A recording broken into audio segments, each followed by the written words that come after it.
Hello, everyone, and welcome back to the Lonely Artist Podcast. My name is Ariane, and I'm going to be your host today. To start the round of interviews for 2022, we're going to be interviewing Punloid, a 23-year-old artist from the US. She is the creator of the action fantasy webcomic Wisher World, as well as the comic Atom Storm, and the Honest World web sign. So grab something to drink or do something while you listen to us talk about her amazing work, and let's get started. Let's do it. So, Dinah, tell us, share with the world, how did your art journey begin? Uh, it first started when I was like really little. I want to say like toddler years. I used to ask my mom to draw everything for me. I'd be like, draw that horse, or like draw this, draw that. And like at a certain point, I remember we were sitting at IHOP and I wanted her to draw a horse because like horses and ponies were my favorite thing. I was that kind of kid. And she was just like, you know what? No, you draw it. And I'm like, what do you mean I draw it? You always draw the stuff for me. And she's like, no, if you want all these drawings, you gotta draw them yourself. And then that's how it generally started. After that, I'd say another thing that I feel like is kind of important that like kind of shaped who I am is that my mom never let me just throw things out if I made a mistake. So I feel like that helped me get really good at improvising. Oh, wow. That's really cool. Your mom Yeah, seems she's super like, cool.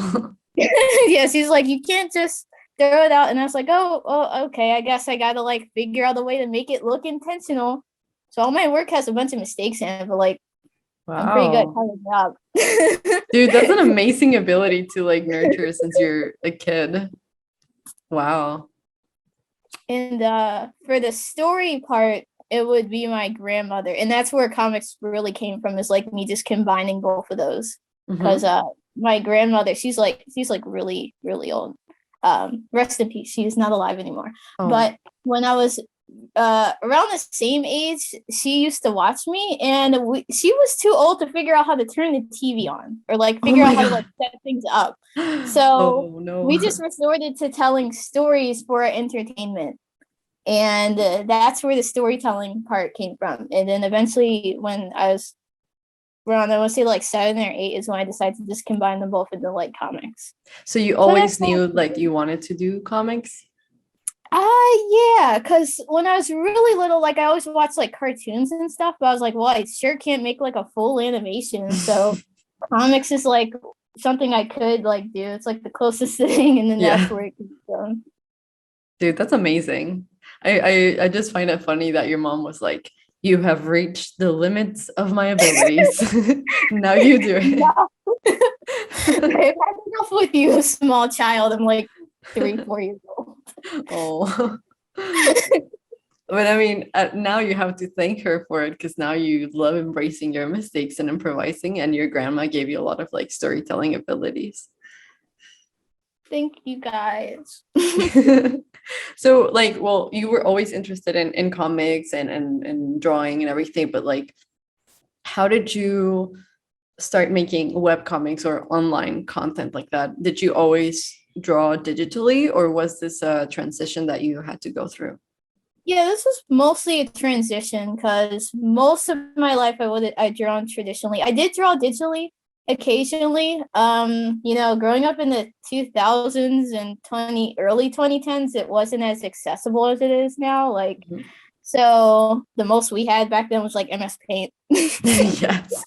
and, uh, and most of the time though, if I wanted to do digital, it was usually for animation. Mhm. So, but when it came to comics, I usually did traditional, especially since most of the stuff I liked was traditional.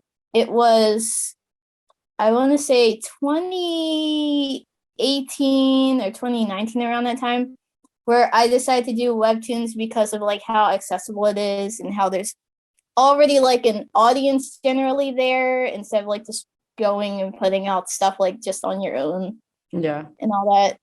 It just simplified all of the complications of like finding people and publishing and all that stuff. It's just like, oh, it's all just right here. I can just toss it there. Yeah. So there was a transition. For my first comic, Atom Storm, I always really wanted it to look mostly traditional, but for Wisher World, I wasn't very particular about the aesthetic as much, so it was fine just transitioning it to just fully digital. I was actually going to ask you about it because Atom Storm looks very traditional, and I was going to ask you if you like literally drew it traditionally and took pictures of Yep, it, or you yep, it's did? traditional. Towards the Wow. later part, it's a mix, and I plan when it comes back, it's going to be a mix. Hmm. Yeah, that's traditional. I have like paints and paper. I had to scan it. I have like a big industrial scanner to scan it, and then I had to edit it. Wow, that's amazing. That's so cool. I feel like I would not have the patience to do something to traditionally like for a comic. It really doesn't take that much longer. The thing that probably takes the longest is I don't know, like I don't think it takes like a huge amount longer, but it is like a couple extra steps having to like scan it and then edit it in. But like drawing Mhm. the actual pictures, I outside of like the really big painted scenes, which is kind of like the fun of making it that way, Yeah. I don't think it generally takes like a ton longer. Mm. Do you have like a preferred aesthetic even now that you do digital? Like, do you still prefer traditional over digital, or are you embracing like the mix between both? I always liked both. It depends on the series. Like for the aesthetic of Atom Storm, I prefer traditional because of like how it looks. But Mhm. I feel like they both have their strengths, and I tend to just do whichever one I feel works best for the project. Yeah. Man, I love how theatrical your scenes are. They're always so epic. Every single panel is insane. Oh, Uh, thank you. I remember telling someone I think it's because I have a short attention span, so I'm like I get really bored if I have to draw something from like the same angle, so I have to constantly move things around to keep my brain entertained. I'm like, mm, Dude, but I that's a want to draw the blessing. Like, I find it so hard to be like, okay, now I have to prepare myself for a different angle, and I just struggle with that so much. What's your favorite angle to draw from?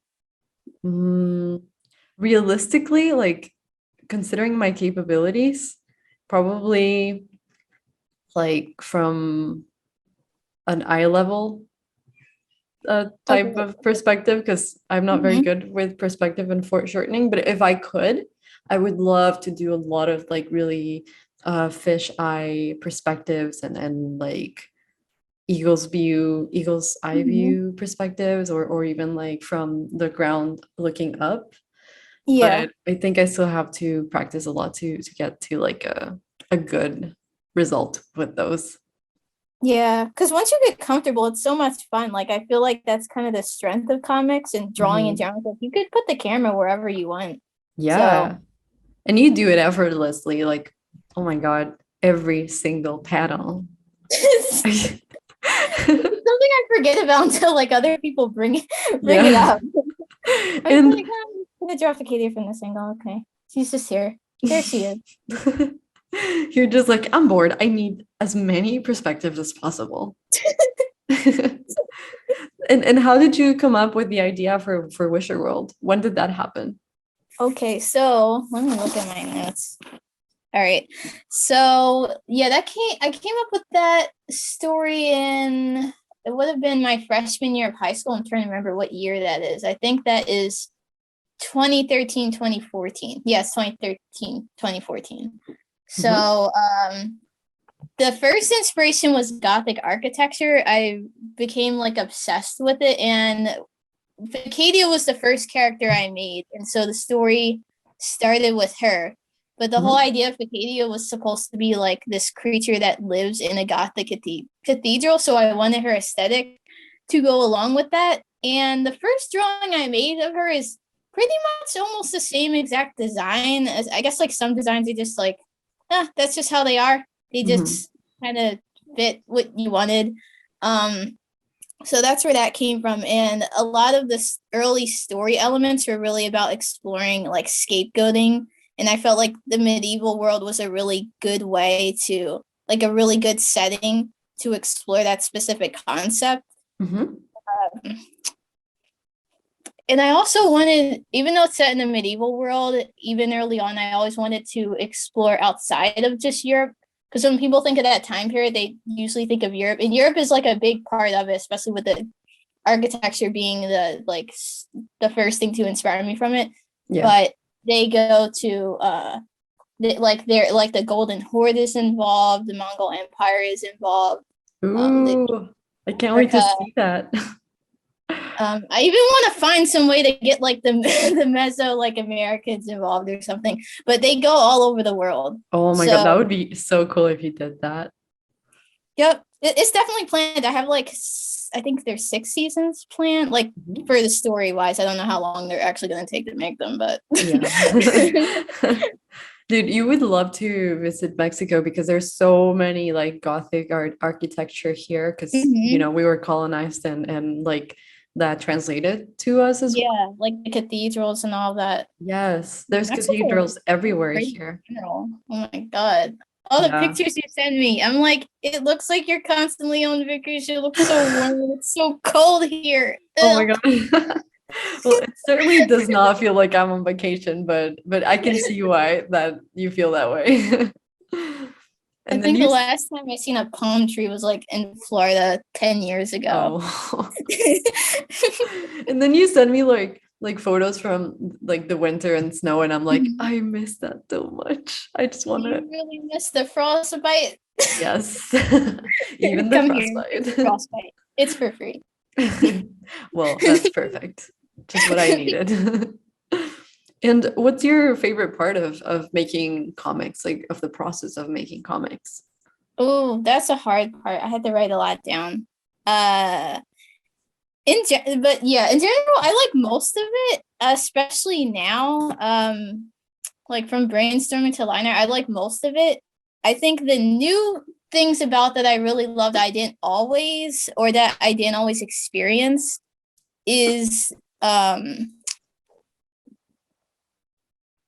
like actually being able to just enjoy it on my own is like my own entertainment, like going back and reading it.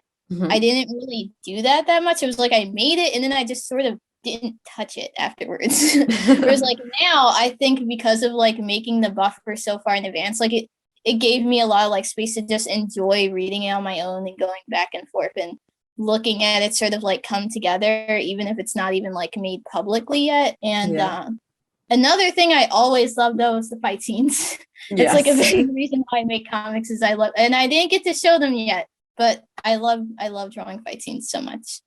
I mean, even from what you've uploaded, I can already tell they're going to be epic as hell. So the choreography is like the main part that I really like. I like coming up with like different, like it's almost like dancing except it's very violent. We're gonna quote you on that, like just oh God. Oh, and remember I said that. I didn't know. I'm a good person, don't worry. Fighting is like dancing but violently. And what would you say is your least favorite part of making comics? Trying to balance it with real life. Yes. Do you feel like it takes up like a lot of your time and your daily? With Wisher World, no, because I specifically chose Wisher World so it could better fit with my day-to-day like living, but I still have moments where like, oh, I want to draw it and nope, I gotta do something else first. Yeah. But I feel like Wisher World is so far the best balance I've had with that. Yeah, I mean, you're super consistent with the uploading and just, I think it can give you kind of peace of mind and even more room for creativity if everything's planned out and scheduled and you know you have the time to make it, considering your daily life and everything like that. Definitely. I hate the feeling of, I always say that like if I could freeze time, I would just make the entire series. Like I just spent 4 years making the entire series and then just move on to another project and then just upload. Because like I hate working towards deadlines. I just want everything to be in advance. Even the like promo work is even in advance. Yeah. It's like I'm not gonna remember to upload that. I can barely remember when it does upload. You've like seen my story where I'm like, wait a second, it's uploading already. You're like, oh, I forgot I was going to publish that. Oh, Yeah. okay. I think it's so funny that you say that your favorite part of the comic is like reading it yourself and because it's in advance. Because for me, that's the part where I suffer the most because I am so impatient and I know the story or what's happening in it. And I'm like, why doesn't anybody else know about this? I need somebody to discuss this with. I'll discuss it with you. Yes. Be careful what you say because I'm gonna send you everything and then you're just gonna be like, No, that's fine. I'll look. And who would you say are your biggest art inspirations? Oh, okay. This is about to be a lot. This is like the most comprehensive part. I'm sorry, guys. It's gonna get a little spammy. Okay, I'm gonna stick to specifically Wisher World stuff because I have way too many inspirations for all the different series. So the main stuff is actually music. Like the one thing about my series, like the more I listen to specific types of music is like what actually gets me to work on them, which is why I didn't work on Wisher World for quite some time until like I found more songs of that genre. But when I think of Wisher World, like I specifically like the atmosphere of like symphonic and power metal. So those out like the artists that I think about is like usually Nightwish, Therion. If you want something more cheesy but like really really good, Luca Turilli / like Rhapsody. Though Oh my also, God. I had no idea you were into this like kind of music. I love this kind of music. This is so cool. yes, a fellow cultured individual. Do you know Lacuna Coil? I think you would love Lacuna Coil. Send me it. I will Okay. listen. I will absorb it. Yes. But that's like what I think about like when it comes to that when it comes to like I guess like other types of artwork that's more in the line of what Wisher World is. The manga series that I was really into when I was making Wisher World were Soul Eater and Hunter x Hunter.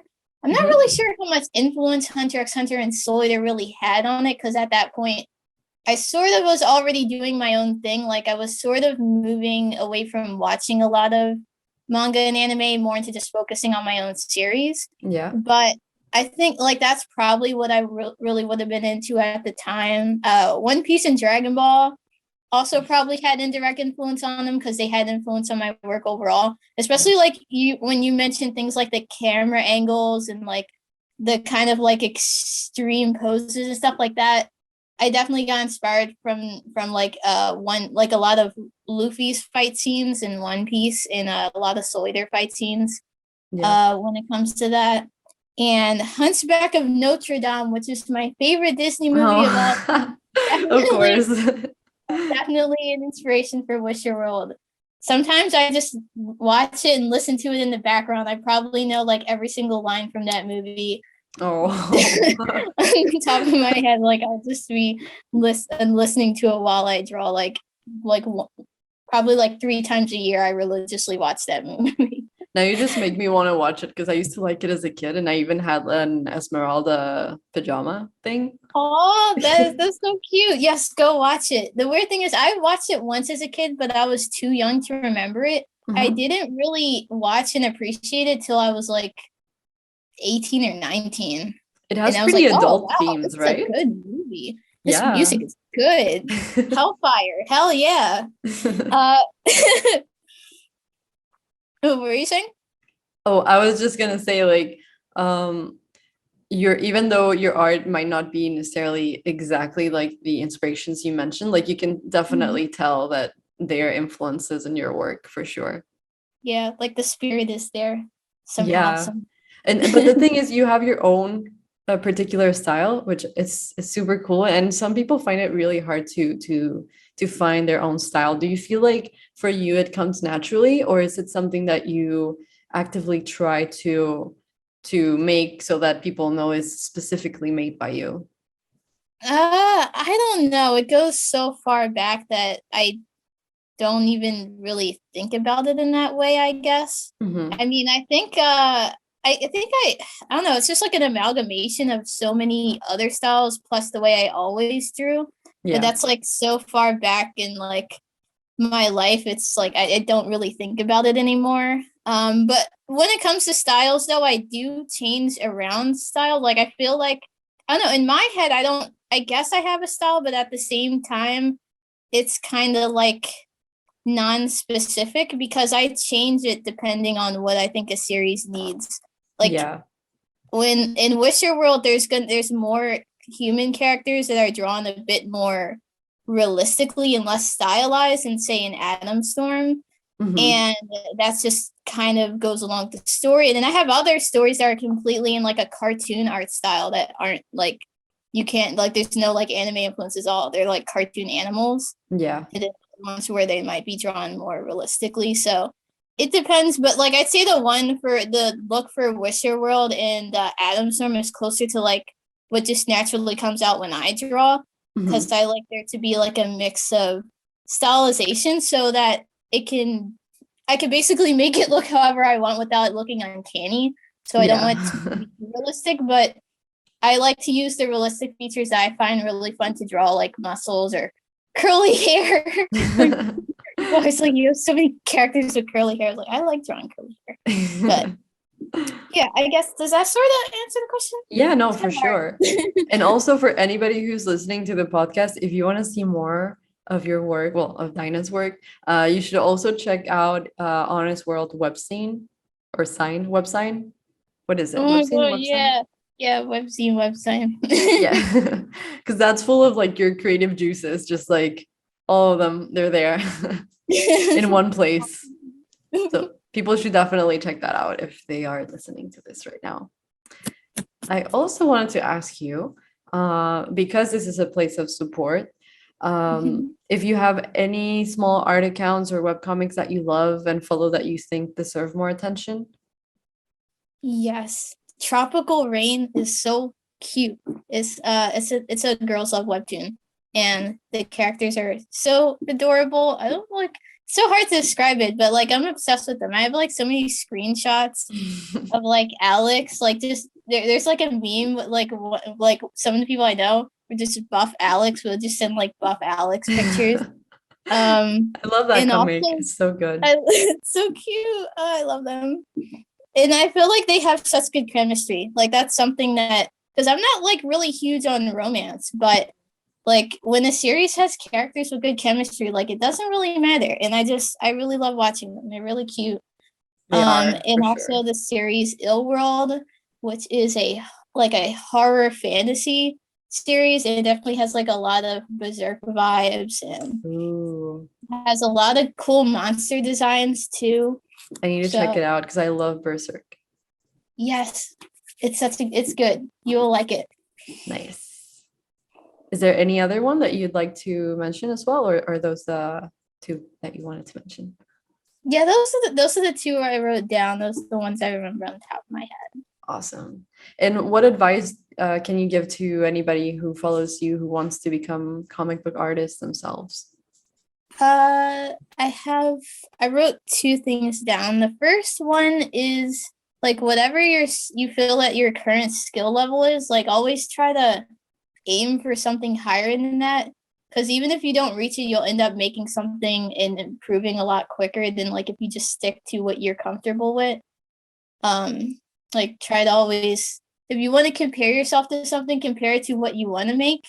And even if you don't get there, you'll just it's not really about like getting there right away, but like you'll end up improving so much more and just like sticking to like whatever you feel your current skill level is. I And love that. the second one is how do I describe this? Like I feel that there's a lot of benefit to discovering yourself in your work and like letting it come to realization just by yourself, not online, like getting it to Mhm. a certain point where you know what you love about and you know what it's about and what you want to do with it. And then sort of presenting it online instead of like just putting things online right away. Yeah. I feel like it helps a lot with confidence and also it makes it to where whenever strings become attached, you're ready for it. Mhm. So, yeah, those are the two little bits of advice, I They're think. amazing. They're For very me. wise bits of advice. I think like had I heard that when I started doing this, I would have benefited a lot from it. And what are your plans for the future, if any, regarding your work or your social media presence or your comics? Like, do you have any big picture plans that you'd like to do in the future? Big picture plans, which I don't know when I'm gonna get around to them, but I would really like to, is number one, like making animation. I Hmm. love animation, but it's really tedious and kind of hard to fit in with all the other stuff that I'm doing. But eventually, I'm gonna get around to it, and also like making apparel. I just love the idea of making like shirts and stuff for my characters. Oh, I would love to get a shirt from Ficadia. That would be so cool. There's one planned. Oh, don't tell me that because I'm gonna be poor because I'm buying all the merch. And if you, okay, so the final question is Hmm. if you could have any magical art power to help you in your artistic process, what would you like that to be? Oh man, I forgot about that question. Freeze time. Well, I think, yeah, you already mentioned it. You just want to freeze Yeah, time. I'm just gonna freeze time, make every single one of my series, and then just move on with my life.